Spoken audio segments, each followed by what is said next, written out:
أعوذ بالله من الشيطان الرجيم. بسم الله الرحمن الرحيم. فما آمن لموسى إلا ذرية من قومه على خوف من فرعون وملئهم أن يفتنهم وإن فرعون لعال في الأرض وإنه لمن المسرفين. وقال موسى يا قوم إن كنتم آمنتم بالله فعليه توكلوا إن كنتم مسلمين. فقالوا على الله توكلنا ربنا لا تجعلنا فتنة للقوم الظالمين ونجنا برحمتك من القوم الكافرين. وأوحينا إلى موسى وأخيه أن تبوأ لقومكما بمصر بيوتا واجعلوا بيوتكم قبلة وأقيموا الصلاة وبشر المؤمنين. وقال موسى ربنا إنك آتيت فرعون وملأه زينة وأموالا في الحياة الدنيا ربنا ليضلوا عن سبيلك ربنا اطمس على أموالهم واشدد على قلوبهم فلا يؤمنوا حتى يروا العذاب الأليم. قال قد أجيبت دعوتكما فاستقيما ولا تتبعان سبيل الذين لا يعلمون.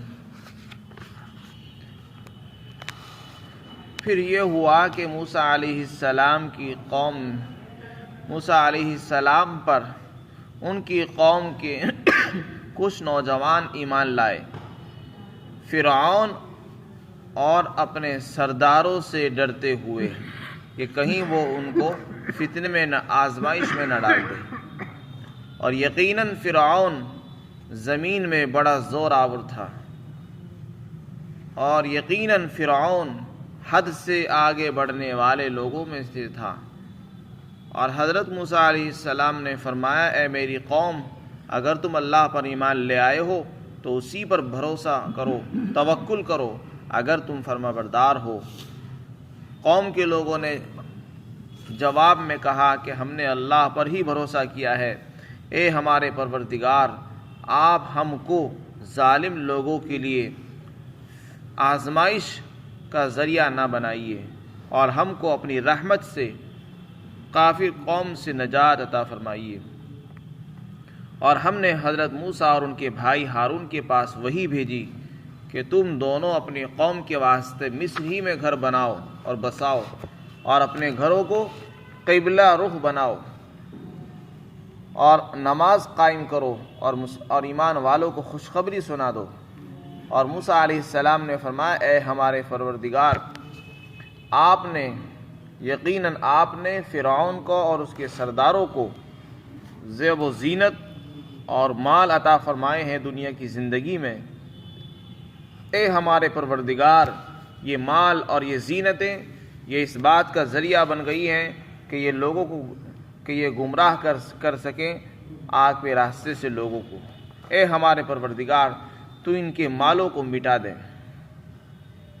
اور ان کے دلوں کو سخت کر دے یہاں تک کہ جب تک یہ دردناک عذاب کو اپنی آنکھوں سے نہ دیکھ لیں اس وقت تک ایمان نہ لائیں. اللہ تعالیٰ نے جواب میں فرمایا کہ تم دونوں کی دعا قبول کر لی گئی ہے. تم ثابت قدم رہو اور ان لوگوں کا راستے کی اتباع مت کرو جو ناواقف ہیں. گزشتہ آیات میں اللہ رب العزت نے فرعون اور اس کے جادوگروں کے بے بس اور عاجز ہونے کا ذکر فرمایا تھا. اللہ تعالیٰ نے حضرت موسیٰ علیہ السلام اور ہارون کو فرعون اور اس کی قوم کے سرداروں کی طرف مبعوث فرمایا تھا. آخر میں آ کر فرعون نے مقابلے کے لیے جادوگروں کو بلوایا تھا اور جادوگر ہار گئے. موسیٰ علیہ السلام کو فتح حاصل ہوئی اور جادوگر مسلمان بھی ہو گئے لیکن ان کی قوم کے لوگ ایمان نہیں لائے. فرعون کی قوم میں سے صرف ایک شخص ایمان لایا جس کا ذکر سورہ مومن میں آیا ہے. اسی طرح فرعون کی بیوی ایمان لائی اور بعض علماء نے لکھا ہے کہ فرعون کی بیٹی کی جو کنگھی کرنے والی تھی وہ بھی ایمان لائی اور اس کا خزانچی ایمان لایا۔ حضرت موسیٰ علیہ السلام جیسے فرعون کے پاس بھیجے گئے تھے نبی بنا کر، اسی طریقے سے بنی اسرائیل کی طرف بھی آپ بھیجے گئے تھے، یعنی دونوں قوموں کی طرف آپ نبی بنا کر مبعوث کیے گئے۔ بنی اسرائیل تو آپ کی اپنی قوم تھی، اور فرعون کی جو قوم تھی ان کو قبطی کہا جاتا تھا۔ موسیٰ علیہ السلام کی جو قوم تھی یہ باہر سے آئے تھے، یہ کہاں کے رہنے والے تھے؟ ان کا اصل وطن کنعان تھا، جہاں حضرت یعقوب علیہ السلام رہا کرتے تھے۔ حضرت یوسف علیہ السلام کو جب ان کے بھائیوں نے کنویں میں ڈال دیا تو کنویں سے قافلے والوں نے ان کو مصر کے بازار میں جا کر فروخت کیا، اور پھر وہاں سے وہ مصر کے اندر رہنے لگے، مصر کے اندر آباد ہو گئے، اور پھر اپنے بھائیوں کو، اپنے والد کو، والدین کو بلایا تھا انہوں نے۔ تو اس طریقے سے حضرت یوسف علیہ السلام کا جو خاندان تھا وہ مصر کے اندر ہی آباد ہو گیا، اور اسی سے بنی اسرائیل کی نسل قوم چل پڑی۔ تو یہ لوگ وہاں کے اصل باشندے نہیں تھے، بلکہ یہ پردیسی لوگ تھے۔ مصر کے رہنے والے اصل فرعون کی قوم تھی، قبطی لوگ۔ ان کو پردیسی سمجھا جاتا تھا، ان کے ساتھ ناروا سلوک کیا جاتا تھا۔ وہ جو پردیسیوں کے ساتھ جو سلوک ہوتا ہے وہی ان کے ساتھ کیا جاتا تھا، یعنی ان کو نوکر سمجھ کر رکھا جاتا تھا، ان سے خدمت لی جاتی۔ فرعون کی قوم کے لوگ ان سے خدمت لیتے، ان کو نوکری پر رکھتے تھے، خادم بنا کر رکھتے تھے، غلام بنا کر رکھا کرتے تھے۔ تو فرعون کی قوم میں سے تو بہت کم لوگ ایمان لائے، صرف ایک شخص کا ذکر سورہ مومن کے اندر آیا ہے۔ بنی اسرائیل بھی چونکہ فرعون اور اس کی قوم کے لوگوں سے خوف زدہ تھی، ان کی غلام تھی، ان کے خادم و نوکر بنی ہوئی تھی، اس لیے موسیٰ علیہ السلام کی اپنی قوم کے لوگوں میں سے بھی چند ہی نوجوان ایمان لائے تھے شروع میں، کیونکہ ان سب کو خطرہ تھا فرعون کا۔ فرعون بڑا ظالم تھا، بڑا سرکش، اتنا بڑا متکبر تھا کہ اس نے خدائی کا دعویٰ کیا تھا، انا ربکم الاعلی، میں تمہارا بڑا رب ہوں۔ بڑا انتہائی متکبر، تکبر میں اس کے نشے میں چور تھا وہ۔ تو فرعون کے ڈر کی وجہ سے ایمان نہیں لا سکے لوگ، اس لیے کہ وہ جس کو بھی سزا دیا کرتا تھا انتہائی سخت ترین سزا دیا کرتا تھا۔ اس کے بارے میں قرآن میں سورہ فجر کے اندر آیا ہے، وَفِرْعَوْنَ ذِي الْأَوْتَادِ، اور فرعون جو کیلوں والا تھا، یعنی جب سزا دیتا تو ہاتھوں میں کیلے گڑوا دیا کرتا تھا۔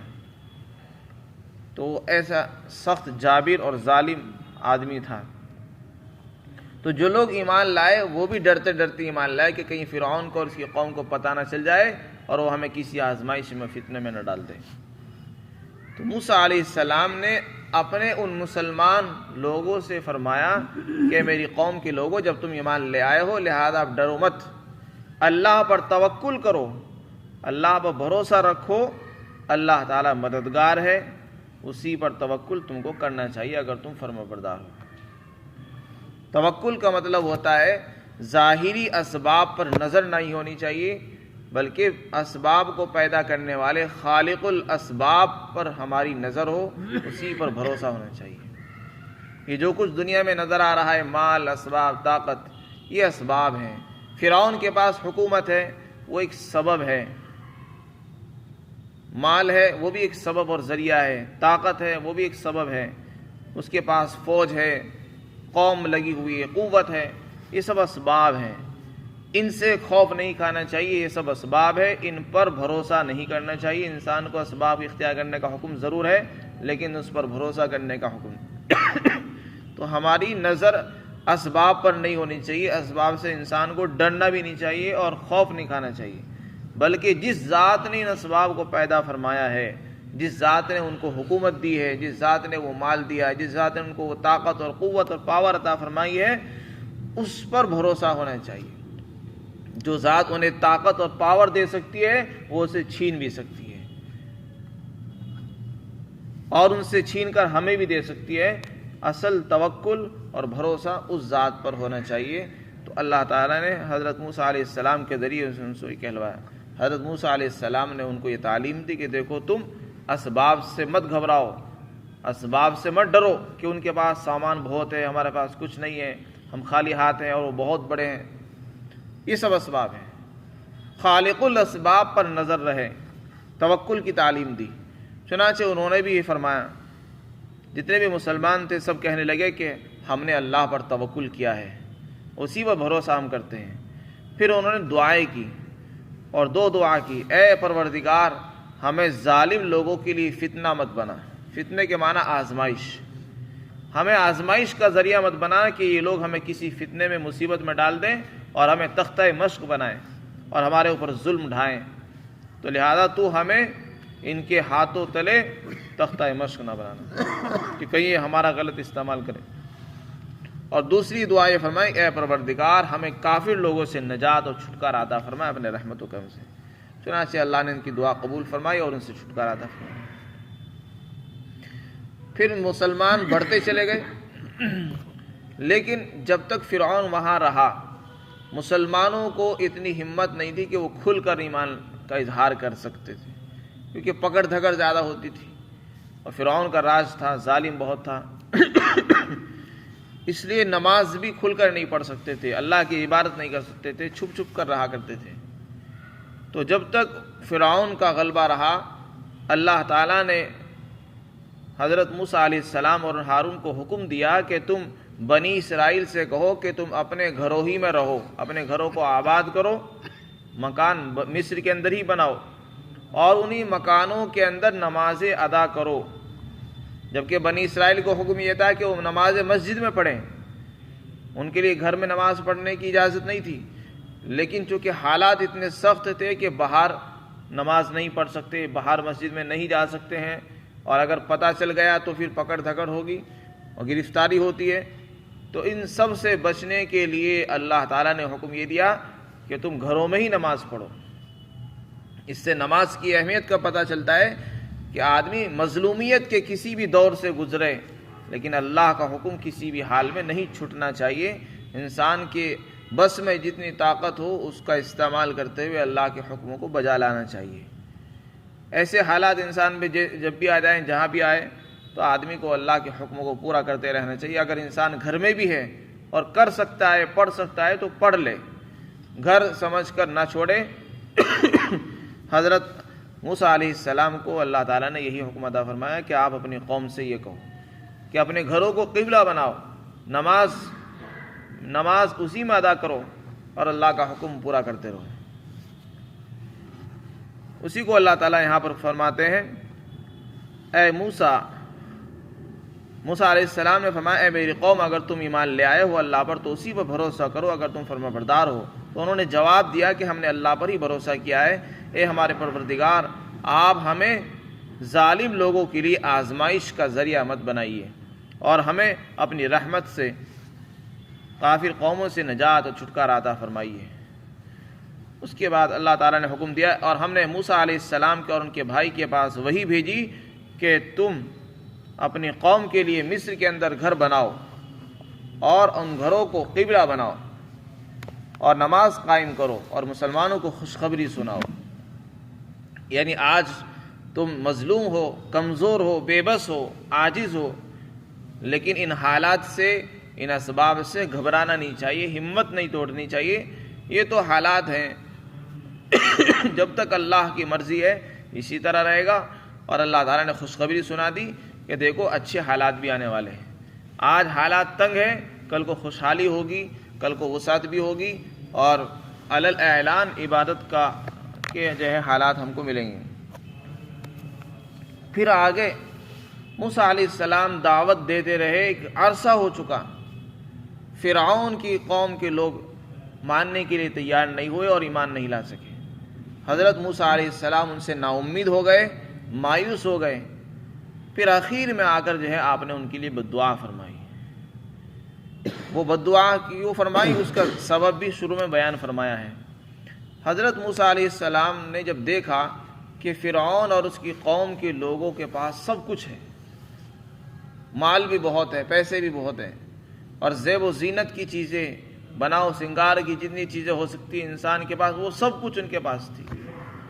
یہاں تک کہ ان کے پاس ہر چیز کے خزانے، کانے، ہر چیز کی چیزیں موجود تھی. زیورات کیا ہے، ہر اعلیٰ قسم کے پتھر، اعلیٰ قسم کے زیورات، نقدیہ، ہر کچھ موجود تھا ان کے پاس. اور دوسری طرف اپنی قوم کا حال دیکھتے تھے کہ ہماری قوم بالکل بے بس، عاجز، غلام اور دوسروں کے بالکل ماتحت. تو یہ جب حالات انہوں نے دیکھا اور اپنی قوم کے حالات بھی دیکھے کہ وہ لوگ فرعون کے ڈر سے ایمان سے رکے ہوئے ہیں اور یہ سمجھ رہے ہیں کہ شاید اللہ ان سے راضی ہے. جبھی تو اللہ نے ان کو اتنا سارا مال و دولت اور حکومت اور اسباب دے رکھے ہیں.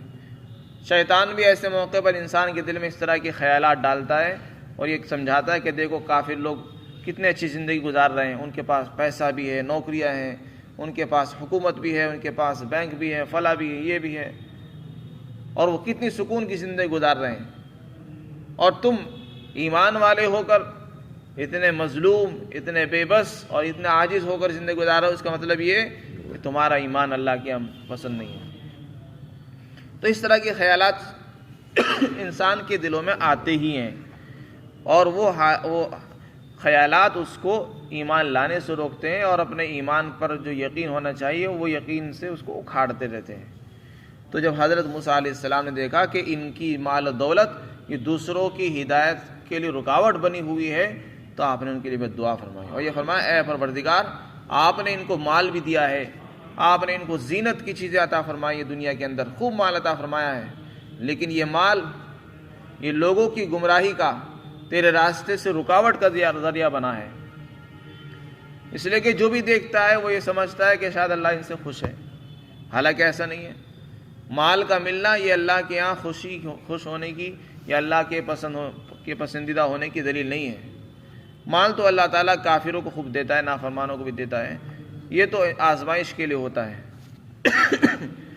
تو آپ علیہ السلام نے جب دیکھا کہ یہ مال دوسری قوم کے لیے بنی اسرائیل کے رکاوٹ کا ذریعہ بنا ہوا ہے اور وہ ایمان نہیں لا رہے اس کی وجہ سے، تو پھر آپ نے اسی مال کے لیے بددعا فرمایا کہ اللہ ان کے مال کو تو تباہ فرما، تہس نہس فرما، اور جب تک یہ دردناک عذاب اپنی آنکھوں سے نہ دیکھ لے اس وقت تک یہ ایمان نہ لائے، یعنی ایمان لانے سے پہلے ان کو عذاب آ جانا چاہیے.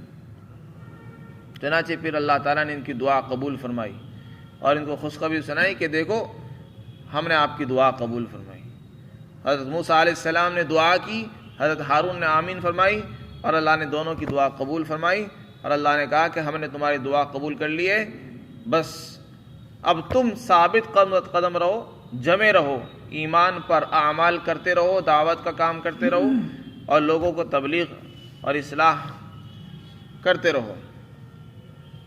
اور دوسری بات یہ فرمائیں کہ جو لوگ ناواقف ہیں، جاہل ہیں، ان پڑھ ہیں، ایسے لوگوں کے راستے پر مت چلو. یہ کون لوگ ہیں؟ اللہ تعالیٰ نے حضرات مفسرین نے فرمایا کہ اس سے وہ لوگ مراد ہیں جو اللہ کے حکمتوں پر نظر نہیں رکھتے ہیں، جو اللہ کی عادت سے ناواقف ہیں، عادت اللہ کیا ہے اس سے نابلد اور ناواقف ہیں، ایسے لوگ مراد ہیں. اس کا مطلب یہ ہے کہ ہم نے تمہاری دعا کو تو قبول کر لیا ہے، اب وہ دعا کب پوری ہوگی، اس کا وقت کب آئے گا، یہ اس کا ہمیں ہی پتہ ہے، کیونکہ اللہ تعالیٰ دعا تو قبول کر لیتا ہے لیکن وہ اپنے وقت پر ہی پوری ہوتی ہے. ہر چیز کا ایک وقت ہوتا ہے. حضرت ابن عباس رضی اللہ تعالیٰ عنہ نے بیان فرمایا کہ ان کی یہ دعا 40 سال کے بعد ظاہر ہوئی اور اس کا اثر 40 سال کے بعد ظاہر ہوا. تو اللہ کی جو عادت ہے، سنت اللہ یہی ہے کہ جو اللہ تعالیٰ جب جس چیز کا جو وقت طے فرما دیتا ہے وہ اسی وقت ظاہر ہوتی ہے، اس سے پہلے ظاہر نہیں ہوتی. اور جو لوگ ناواقف ہوتے ہیں وہ کہتے ہیں کہ ہم تو کئی سال سے دعا کر رہے ہیں آج تک تو قبول ہوئی نہیں، تو ہمت توڑ دیتے ہیں اور اللہ سے نا امید ہو جاتے ہیں اللہ کی رحمت سے اور بدگمانیاں پیدا کر لیتے ہیں اپنے دل کے اندر. تو ایسے لوگوں کے متعلق فرمایا ہے کہ وہ لوگ ناواقف ہیں اور لا علم ہیں، ایسے لوگوں کے آپ راستے میں مت چلیے. یعنی آپ کا حال یہ نہیں ہونا چاہیے کہ جیسے وہ لوگ ہو جاتے ہیں کہ دعا کرتے ہیں اور ہمت توڑتے رہتے ہیں کہ ہم تو کئی سال سے دعا کرتے رہے اور آج تک تو پوری ہوئی نہیں. اللہ تعالیٰ نے ہر چیز کا ایک وقت مقرر فرمایا ہے، ہر چیز اپنے وقت پر ہی پوری ہوتی ہے. اللہ تعالیٰ کا جو وقت ہے اس وقت تک انسان کو صبر کرنا چاہیے، تحمل سے کام لینا چاہیے اور اپنی دعاؤں میں لگے رہنا چاہیے۔ حضرت موسیٰ علیہ السلام کو بھی اللہ نے حکم دیا کہ آپ ایسے لوگوں کے راستے پر مت چلیے جو لوگ ناواقف ہیں، جو آپ کی عادت، اللہ کی عادت کو نہیں جانتے، اللہ کی حکمت کو، اس کے فیصلوں کو، کی حکمتوں کو نہیں سمجھتے ہیں، ان کی حکمت، ان سے دور رہیے، بس آپ جمے رہیے۔ چنانچہ پھر وہ دعا کس طرح قبول ہوئی کہ اللہ تعالیٰ نے حضرت موسیٰ علیہ السلام اور ان کی قوم کو نجات عطا فرمائی، اور فرعون اور اس کے مال و دولت سب ضائع ہو گئے اور وہ غرق ہوا۔ یہاں تک کہ مفسرین نے لکھا ہے کہ ان کی دعا کا اثر یہ ہوا کہ اس کے جتنے بھی زیورات، نقدیاں تھیں، وہ سب کے سب پتھر بن گئے اور سب ضائع ہو گئے، اور بعد میں چل کر پھر وہ خود غرق ہوا، اس کی پوری قوم تباہ ہو گئی، اس کا سارا ملک، ساری حکومتیں ختم ہو چکی۔ اس کا ذکر اگلی آیات میں آ رہا ہے۔ اللہ تعالی ہم سب کو عقل سلیم